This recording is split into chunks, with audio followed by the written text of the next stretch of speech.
Got the first word wrong. Terrain Awareness Warning System. Seems like a pretty good idea. Let's talk about it.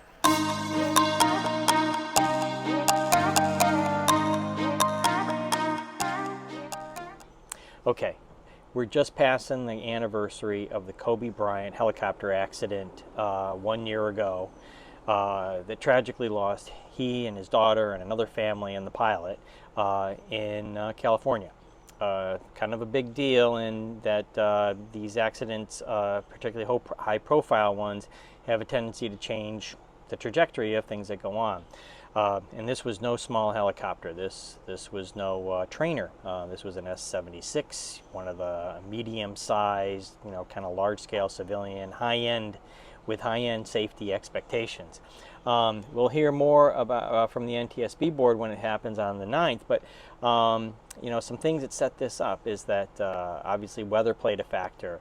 The aircraft flew into the ground, and there's some recommendations from the NTSB regarding terrain awareness warning systems dating back to 2004. Over 15 years that those have been recommended, and the FAA has not made that mandatory, even for Part 135 aircraft. But they are mandatory for air ambulances. So that just comes to mind of maybe a point of contention.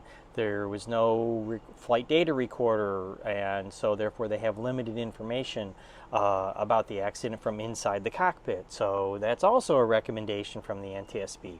And then preempting all this is with the Bryant family in support, Congressman Brad Sherman and California Senator Dianne Feinstein announced the Kobe Bryant and Gianna Bryant Helicopter Safety Act, which would require the FAA to strengthen safety standards for equipping helicopters, including TAWs and black boxes. So a lot of things going into this, and of course there's a wrongful death suit going on and things like that.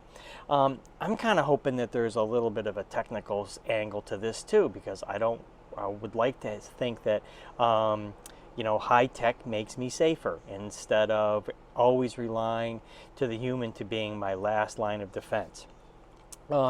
But the other implications are pretty straightforward. Not moving out on some safety recommendations for 15 years, the issues of the Boeing 737 MAX, just create a complexity that, a political complexity that we just haven't seen in a while.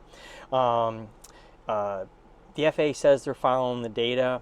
Leads me to think that there's something wrong with the data, because it obviously puts the FAA behind the power curve all the time, whether it's TAWs or the flight data recorder or simple things like human factors. Those were big issues related to the MAX, and so we've got to find a way to get in front of that power curve.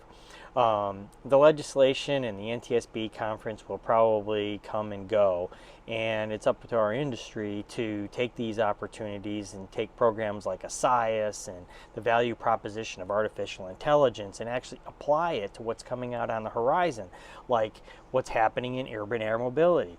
We can't have urban air mobility be the ones that get equipped and have all the requirements forced on. They're just a fledgling business too, so they have to follow what the trend says what should be done for the safety standards. And I don't know what the right thing is, but we need to do the right thing, and collectively we need to figure that out. And how do we guide urban air mobility manufacturers? Even if the FAA doesn't react, do we push those issues to say, hey, look, more is better? It adds weight, adds complexity to the aircraft. All could be the wrong things. That's why there's smart people that do this. Hey, ATC is likely to skate on this one.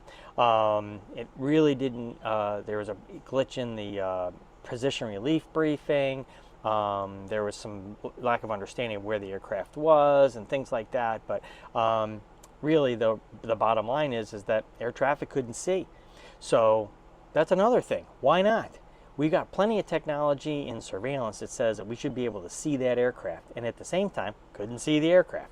So not even with ADS-B, don't know if it was equipped, but it probably was, and still couldn't reach because that low level couldn't figure that out. Well, that means you can't see drones, can't see low-level helicopters, probably couldn't see urban air mobility vehicles. I mean, this all comes to play that says we need a better surveillance infrastructure, and without sensor and all the super requirements that are coming, how is that going to get handled? We need to handle this kind of infrastructure deficit, because that's what we need. We need it to keep people safe, even in expensive airplanes. Hey, as long as we're speaking of helicopters, they're pretty fragile, come to find out.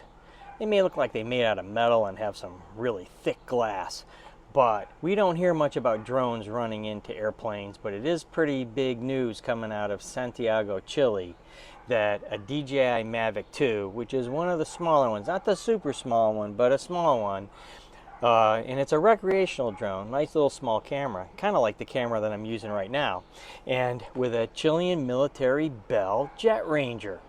And the Mavic 2 pierced the acrylic windshield and injured one of the pilots. They had to make an emergency landing, and the injured crew member was transported to the hospital. And they're trying to find out who was flying it, and they haven't figured that out yet, but it didn't have a registration number, and we don't know exactly about the altitudes, but I'm just kind of surprised that it went through the windshield. That's uncool, very uncool. Rick always thinks there needs to be more spaceports. Every airport should probably be a spaceport, but do we really need more spaceports? We are setting new records for launches and re-entries, and the forecast seems as vertical as most of those launches, but a GAO report called Commercial Space Transportation, FAA should examine a range of options to support U.S. launch infrastructure. I don't know why GAO thinks that the title should be longer than the actual report, but maybe we can talk about that another time. And they didn't ask this question directly, but the commercial operators did in their commentary to the report. And it even seems like the FAA thinks so. U.S. spaceports already have 19 official ports. 12 of them are licensed as official spaceports, but only 5 have actually seen launches. And now the FAA has 11 more in the queue to be additional spaceports. Now here's where this gets weird. So in the new licensing thing, the operator can get approval to launch at one site, but can carry that license with them to other sites. Well, awesome. Well, what if they can go from one coast to another coast, maybe mid-America, Texas, Denver? What happens when they start bouncing around? Then all the plans that we have kind of go to, they kind of get thrown away. They get put on the shelf because they won't work. We capture so much space when there's a launch and a re-entry that we just can't keep moving this around. It's really easy right now when you're going out of Spaceport, Florida, and you're going out over the water. You're going out of South Texas, and you're going out over the water. You go out of Vandenberg, you go out over the water. That's really That's really good. But what happens when these other spaceports, which don't happen to be in such pleasant places to go fly out over the water, start to come into being? And it increases the number of launch windows that you can actually get to your destination, whether it's the space station or it's further into space. I mean, there is a reason why they would all have some advantage, but the thing is, it really impacts the NAS. So we really don't have any kind of cool tools to deal with that. That's got to be the next thing we focus on: cool tools to get rockets up and down. President Biden signed an executive order that says, hey, airports, transit things, anything that the feds control, you got to wear a mask. I think that's pretty good. And the FAA and the feds have a pretty big hammer, because if you mess with a flight attendant, well, you can get a big fine. So I was doing some numbers. So let's say, how many people were gotten kind of trouble for not wearing a mask last year? 2,500.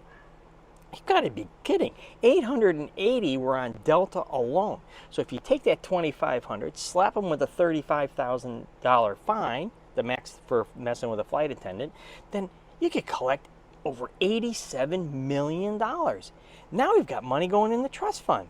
Hey, how do you like my math? Hey, remember that guy in a jetpack was flying out near LA near the Los Angeles airport?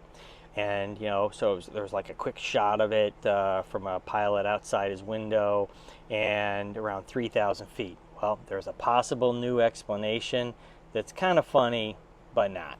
A drone hoisting an inflatable jetpack wearing dummy can be seen on a YouTube channel by a recreational flyer enthusiast named Ralph Kaiser. He's from Germany, and he was flying this dummy with jetpack that looked like a jetpack. So people wonder why security agencies want remote ID. That's why you want remote ID. Have a great week, everybody. Talk to you next time.